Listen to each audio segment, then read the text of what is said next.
விடுதலை பயண நூலிலிருந்து வாசகம். அந்நாள்களில் இஸ்ரேல் மக்களின் கூட்டமைப்பினர் அனைவரும் ஏலிமிலிருந்து புறப்பட்டு ஏலீம், சீனாய் இவற்றிற்கு இடையேயுள்ள சீன் பாலை நிலத்தை வந்தடைந்தனர். இவர்கள் எகிப்து நாட்டினின்று வெளியேறி வந்த 2ஆம் மாதம் 15ஆம் நாள் அது.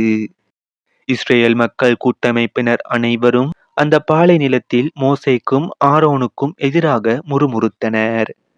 இஸ்ரேல் மக்கள் அவர்களை நோக்கி, இறைச்சி பாத்திரத்தின் அருகில் அமர்ந்து அப்பம் உண்டு நிறைவடைந்து எகிப்து நாட்டிலேயே ஆண்டவர் கையால் நாங்கள் இறந்திருந்தால் எத்துணை நலமாய் இருந்திருக்கும்.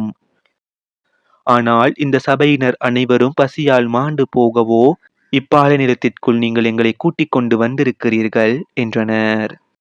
அப்போது ஆண்டவர் மோசேயை நோக்கி, இதோ பார், நான் உங்களுக்காக வானத்திலிருந்து அப்பத்தை பொழிய போகிறேன்.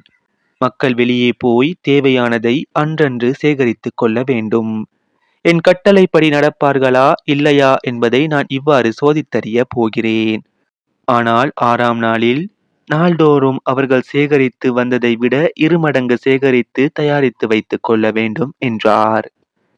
மோசே ஆரோனிடம், நீர் இஸ்ரேல் மக்கள் கூட்டமைப்பு முழுவதையும் நோக்கி, ஆண்டவர் திருமுன் அணுகி செல்லுங்கள், ஏனெனில் அவர் உங்கள் முறுமுறுப்புகளை கேட்டுள்ளார் என்று சொல்லும் என்றார்.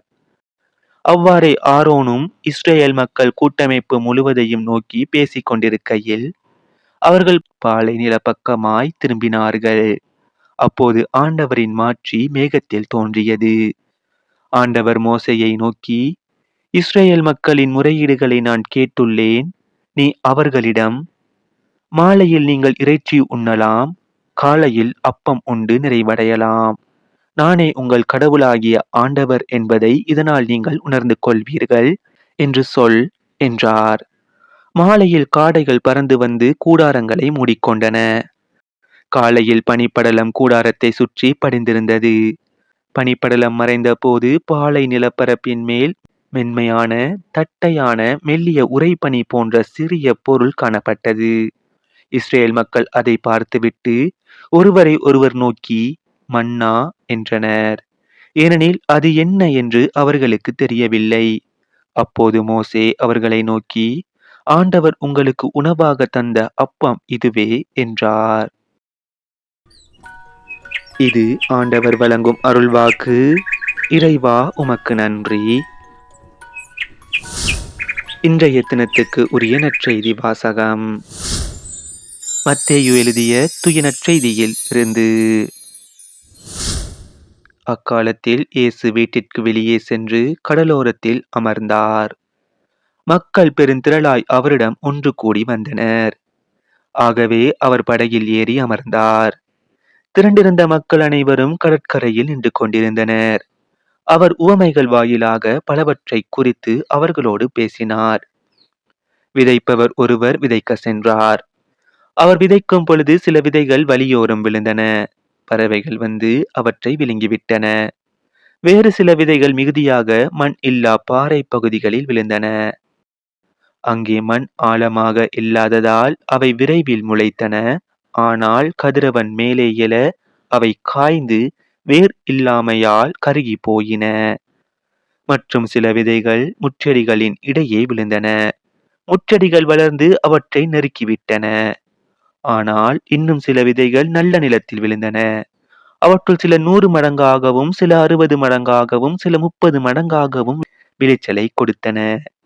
கேட்க செவியுள்ளோர் கேட்கட்டும் என்றார்.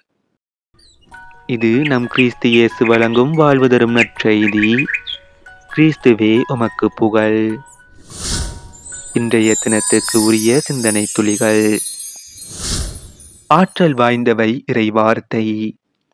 நற்செய்தியில் இயேசுவால் குறிப்பிடப்படும் விதை இறைவார்த்தையை குறிக்கும். வார்த்தைக்கு வல்லமை உண்டு. இளைஞன் ஒருவன் துறவியை பார்த்து, நீங்கள் சொல்லுகின்றபடி நடக்குமா என்றான். அத்துறவி கோபப்படுவது போல நடித்தார். ஆளை பார்த்தால் படித்தவன் போல் தெரிகிறது, ஆனால் முட்டாள்தனமான கேள்வியை கேட்கிறாயே என்றார். அந்த இளைஞன் மரியாதையா பேசுங்க சாமி. ஒரு சாமியார் இப்படி கோபப்படலாமா என்றான். உடனே துறவி என்னை மன்னித்து விடு. நான் துறவி என்பதையே மறந்துவிட்டேன் என்றார். இளைஞன் இப்படி பெரிய வார்த்தையெல்லாம் சொல்லாதீங்க சாமி. அதை விடுங்க. இப்போ என் கேள்விக்கு பதில் சொல்லுங்க என்றான் அமைதியாக. துறவி நான் பதில் சொல்லிவிட்டேன் என்றார். அதற்கு இளைஞன் எப்போ சொன்னீங்க என்றான்.